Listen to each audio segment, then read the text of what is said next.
Welcome to red TV. నేను మీ తేజ. హైదరాబాద్ బాచుపల్లిలో ఒక దారుణమైన సంఘటన జరిగింది.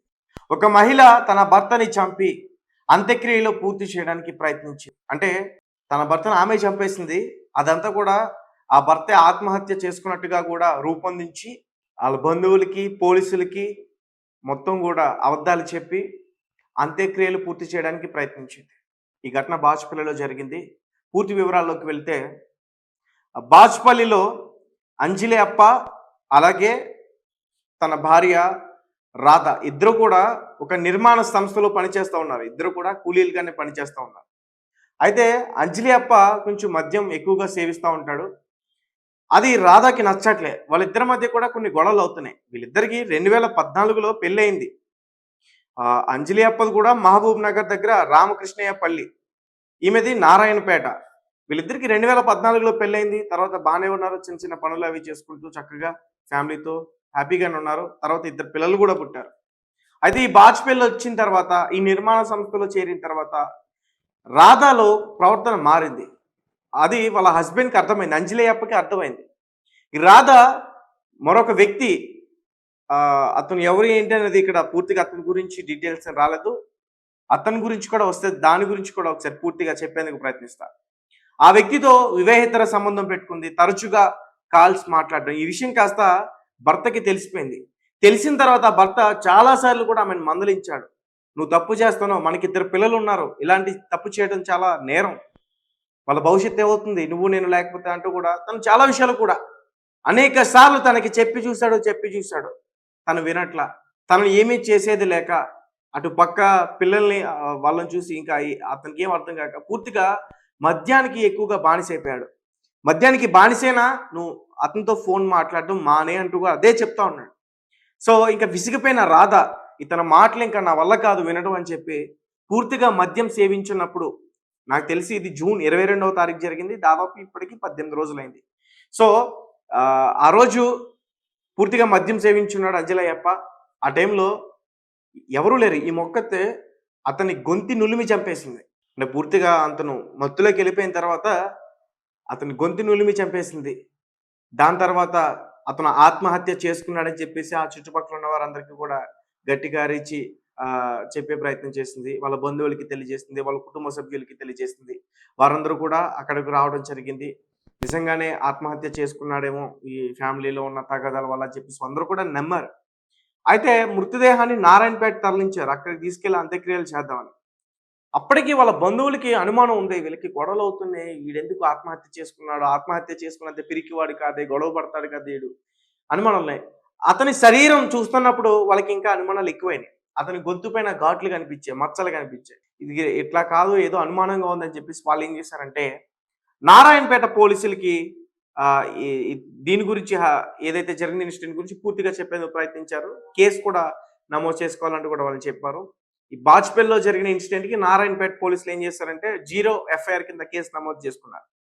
దాని తర్వాత రాధాని అదుపులోకి తీసుకున్నారు. అదుపులోకి తీసుకుని అన్ని విషయాలు కూడా అడిగే ప్రయత్నం చేస్తే రాధా నిజం ఒప్పుకుంది.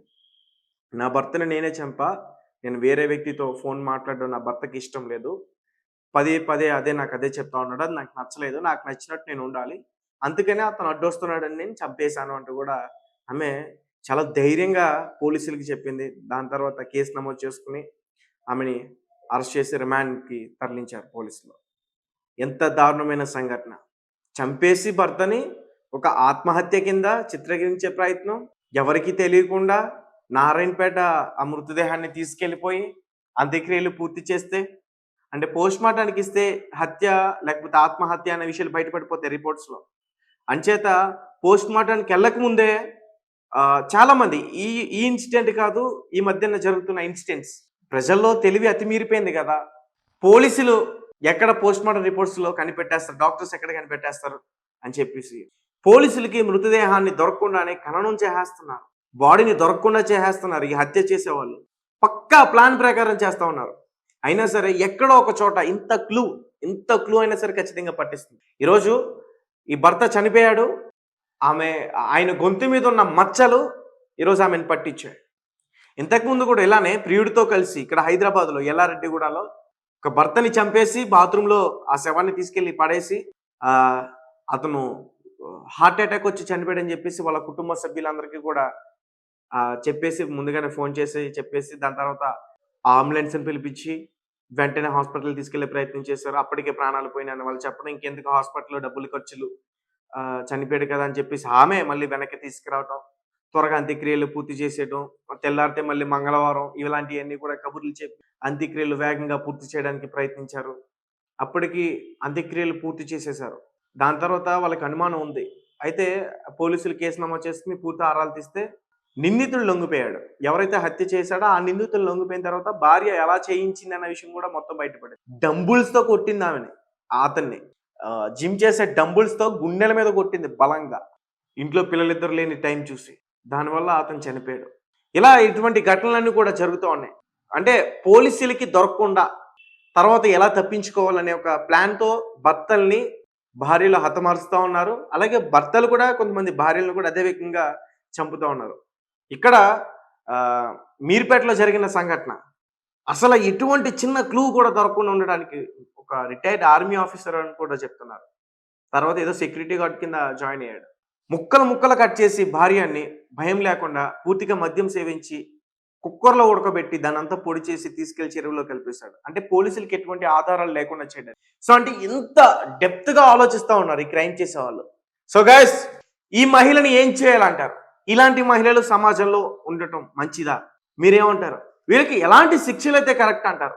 అలాగే మరీ ముఖ్యంగా ఇటువంటి రోజు చాలా ఎక్కువ అవుతున్నాయి కాబట్టి దీన్ని చూసి వేరే ప్రజలు ఏమి నేర్చుకోవాలంటారనే విషయాన్ని కూడా మా కామెంట్ రూపంలో తెలియపరచండి. ఇప్పుడు వేసే శిక్షల వల్ల ప్రజలు ఎలాంటి విషయాలు నేర్చుకోవాలి, వాళ్ళు ఖచ్చితంగా భయపడాలి హత్యలు చేయాలంటే అనే విషయాలు తెలుసుకోవాలి. దాని ప్రకారం ఆలోచించి మాకు ఖచ్చితంగా కామెంట్ రూపంలో తెలియపరచండి. Thank you for watching. Thank you so much.